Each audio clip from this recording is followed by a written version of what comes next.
You may think of it as something out of a sci-fi novel, but it's not. It's the latest in treating brain tumors without cutting your head open. So overall, as I contemplated medicine, and then within medicine, this field specifically, it's one of the biggest factors is exactly this, the technicality of what we do. I mean, we use computers, we use equations, we use all different things in our daily lives on how to treat patients, and you get immediate gratification that you did something right. You get to see the immediate tangible result of technology along with skill at the same time. That's Dr. Andrew Tsung, neurosurgeon and vice president of the OSF HealthCare Illinois Neurological Institute, and I'm Shelli Dankoff, your host for OSF HealthCare Accelerated. We appreciate you tuning in and remind you to be sure to subscribe, rate, and review wherever you get your podcast. You may have heard the expression, "it's not brain surgery," in reference to something that's considered easy to do. Well, what about when it is brain surgery and you or a loved one is facing that prospect? You would want it to be minimally invasive and as pain-free as possible, right? At OSF HealthCare St. Francis Medical Center in Peoria, Illinois, we are pioneering an innovative new way to remove brain tumors and receive a diagnosis at the same time. It's called NeuroBlate. Here to tell us about it is Dr. Andrew Tsung, the Vice President of OSF HealthCare Illinois Neurological Institute and one of the neurosurgeons who is using this technology. First of all, thank you for finding time to fit us into your very busy schedule. Let's start with the obvious. What is NeuroBlate? So NeuroBlate is a technology called LIT, or laser interstitial tumor therapy. So it's an acronym. In short, it is a way to deliver energy into a brain tumor and kill it in its site, and allows us to do it in a minimally invasive way.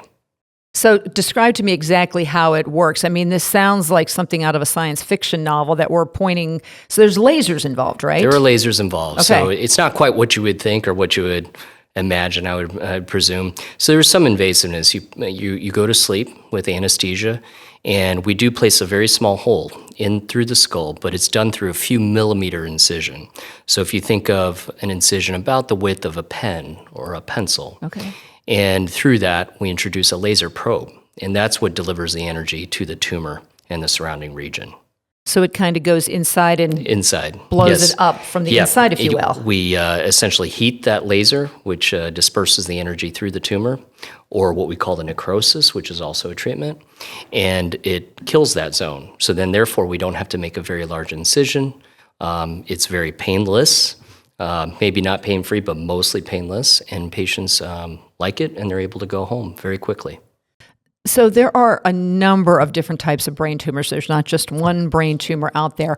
Are all tumor types candidates for this procedure? There are hundreds and hundreds of types of tumors. Luckily, I guess, in some way, that there's only a few that dominate. Typically, it's used in two types.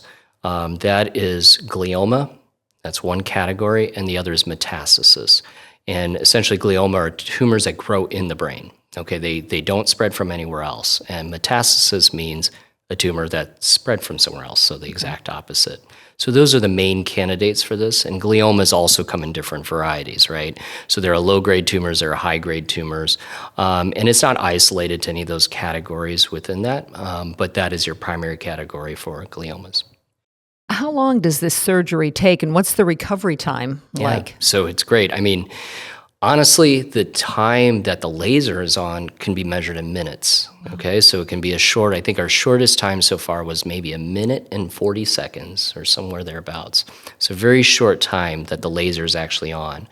But as you can imagine, this is a very precise surgery. So we use computer guidance, we use computer systems to guide this laser probe to the exact area in a sub-millimeter accuracy. And so that part does take a little time. So it does take, overall, it takes a few hours. I would say on average about 3 hours for us to do the entire procedure, meaning target, and then bringing the patient into the MRI suite. So while the patient is asleep, we obtain images with the laser probe in place, and we're able to image how hot the brain is getting in that area, which is exceptional to see temperature, right? Because we can't we can't stick our finger and measure the temperature. We can't put a temperature probe. So through MRI technology, we're able to gauge the temperature in the brain, because you don't want to obviously overheat the brain, but if you underheat, you will not actually kill the tumor, right? So you have to hit the sweet spot that causes damage to the cancer, but not to the surrounding brain. So we're able to monitor that in the suite, and then we're able to verify that we've treated the zone that we intended to treat with the MRI and confirm, and then the patient is brought out of the scanner and back to the operating room, which is adjacent to it, and take the patient out of fixation, and then we're done. So all in all, a few hours, but the actual laser time, very short. That just sounds amazing listening to you describe it. Is this a one and done type of treatment, or do patients get more than one time? It can be done in multiple times. It can be done in different areas. It can be done in the same area. Typically, it's not done in the same area very much because it's effective, right? So you don't have to end up repeating it in that same area. So yeah, it is. You asked me earlier about the, how long does this take in terms of patients' recovery? It's very fast. So a lot of times, our rounds occur early in the morning. Sometimes it occurs after our first case of the day. Sometimes I've missed rounding on these patients because they're dressed and ready to go home, and it's less than 12 hours later, and they're already home before I'm able to see them the next morning. Wow. So they do discharge home very quickly. That's amazing. Because what would it have been like before having NeuroBlate lit? How would a surgery have gone? So the normal procedure might be the same length, overall, but you're doing more. You're making a large incision. You're opening up a large piece of the brain in the skull. Might be anywhere from as short as 3 hours up to 6, 8, 10 hours. The hospital stay is a minimum of 2 days afterwards, up to 5 days. Because you cut open their head. There's a greater amount of pain. Yeah. There's a greater amount of swelling that occurs. And so obviously having 0 to very minimal pain and discharging in less than 12 hours versus 5 to 7 days in the hospital with pain and having the same treatment effect, that's huge, right? But one thing to keep in mind is that not all patients would qualify for this. And I think that was kind of one of your follow-ups. Well, who does qualify, right? What kind of tumors? So we can treat different types of tumors, but there's a size requirement. So it's kind of like if you were to imagine shining a flashlight against a wall and backing up from that wall, you'll see the beam of the flashlight spread. And it's the same thing with this. So as you're delivering energy to that area, the longer you go, the more that energy is going to spread out to the rest of the brain, the more it's going to cause damage to the surrounding areas. So as the target gets larger, it becomes more unsafe. So typically patients that have smaller tumors, 2, maybe upwards of 3, pushing it might be 4 centimeters, as large as we can treat. So for a reference point, 1 or 2 would be like a pea size, 3's of what, size of a grape? Yeah. I mean, 2.5, about an inch. Okay. You can think of it that way. Okay. So, inch and a half, 2 inches. 2 inches is really pushing it in terms of the energy that's delivered. So while we can deliver the energy, it's the safety of doing so. Sure. Are you amazed with the precision with which you can treat? Because I imagine previously or in more traditional surgery, and you're having to go in there and slice by slice to get to it. And then this, it sounds like it's a very precise tool. It is very precise. I've been impressed with it. So my background is in research, so I'd been interested in this technology from the very beginning. And what we're seeing is so accurate because as we're treating it, the lines show up. It's like a video game. And so on our screens, we see these different colored zones in yellow and blue, and it calculates the temperature and the amount of energy delivered. After we're done ablating, like I said, we obtain an MRI. And that MRI is done with contrast, or dye is what we call it. And so that verifies what areas were actually treated. The lines match up 100% with what we see on the MRI afterwards, meaning it's completely accurate. So what I'm seeing, what's calculated, is exactly what the MRI shows afterwards. So that amount of accuracy, it's hard to understand in that way, to conceptualize, some numbers and some equations and things actually translate to exactly within millimeters of what you actually treated. When you say you've been tracking this, how long has this technology been in the developmental stage? It was in development for quite a number of years. There's a lot of videos out there on this. And so, it's been out in practice for quite a while, a number of years, but it was huge for OSF HealthCare to actually acquire this technology here because of our large patient base. I was going to say it's because a lot of times, and all of us have heard it who are with OSF, and they're like, Peoria, and people turn their heads sideways and go, Peoria? How does such innovative, awesome technology end up at OSF HealthCare in Peoria, Illinois? Well, I guess first you have to have the infrastructure that supports it. You have to have enough patients that you're treating that you can develop the expertise. And lastly, maybe most importantly, you need a physician champion of this. That understands us, that knows what patients need, right? And each year, each 5 years, 10 years, there's new groundbreaking technology that pushes that envelope further. So if you're not looking out for that, then you fall behind. And so luckily, we're able to support this type of technology, which requires a lot of expertise, not only part of just the company, but the surgeons, the teams, our intraoperative MRI suite, which we established back in end of 2015. Mm-hmm. So we're lucky because a lot of centers do not have intraoperative MRI. It makes it extremely difficult to do this compared to what we have here. Yeah, for people who aren't aware, you have both, like you said, the MRIs, they're right adjacent to it. You go from one to the other. You're not trekking. You don't have to. Across the hospital. It's right there. Right. And that's the beauty of it. That's the beauty of having intraoperative MRI, essentially an MRI in the operating suite. That's essentially what that is.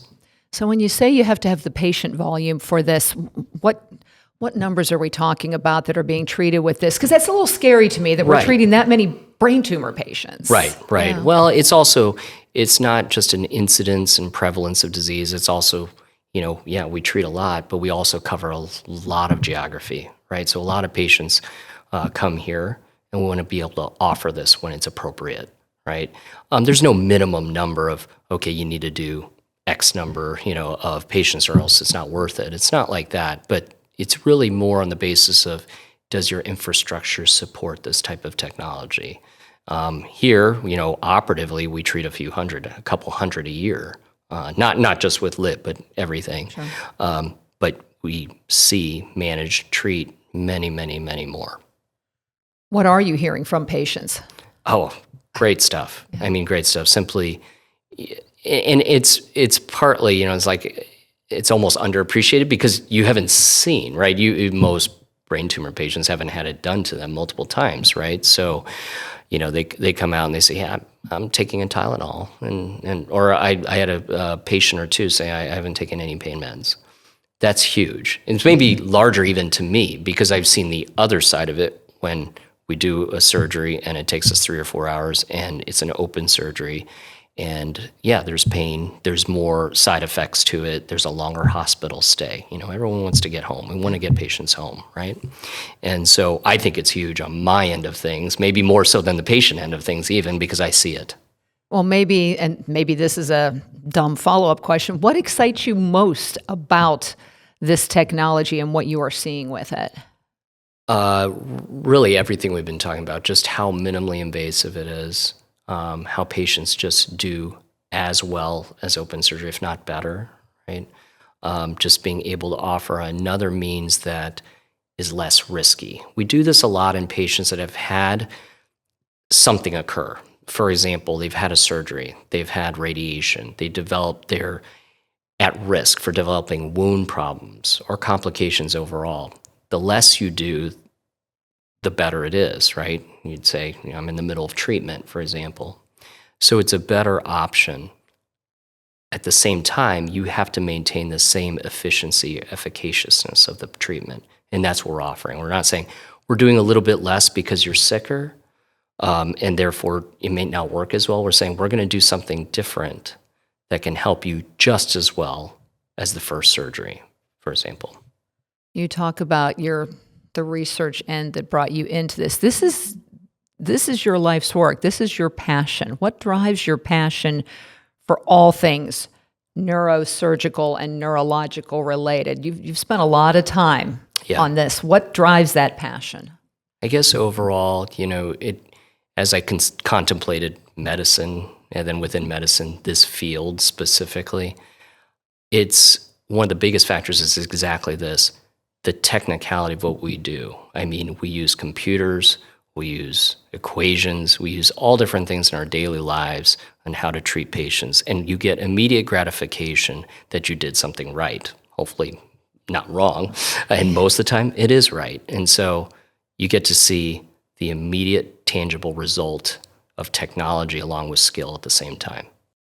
Wow, that's awesome. Okay, so let's look into the crystal ball. Any other cool things coming in your world? I think, I've always been partial to imaging and how technology relates to that. I think now, if you think about the evolution of medicine, at least in the regard of surgery, okay, things are really based upon seeing what you're doing.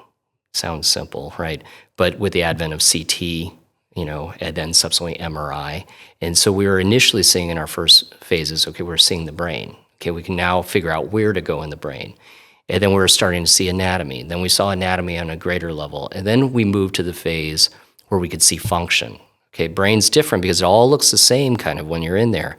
Now we're seeing function. You say, well, what area relates to speech, thought, memory, right? Vision, all these other things. So then you start moving to the realm of function. And that still remains. We're still working on that of seeing function. What differentiates you from me? The next phase, I guess in conjunction, would be seeing in cancer on the cellular level. So how do we see? Because when you get in there, we don't see, the MRI may show us afterwards, did we quote unquote remove it all? But how do we see on a cellular level? Really, how do we detect that? Can we see that live time that I can see individual cancer cells? Because I can't see it with my eye. I can't see it with the highest powered microscope. I can't see it necessarily with the fluorescence or any type of tool. So how are we going to develop something so we can see on a cellular level? And I think those technologies are now coming out, and I think that's really going to aid us down the road. It all sounds fascinating and wonderful. And it's wonderful our patients have this opportunity for this. And it just opens up so many possibilities. Dr. Andrew Tsung, thank you for taking time to discuss this with us. And thank you for joining us as well. And remember, you can find all episodes of OSF HealthCare Accelerated at osfhealthcare.org/accelerated.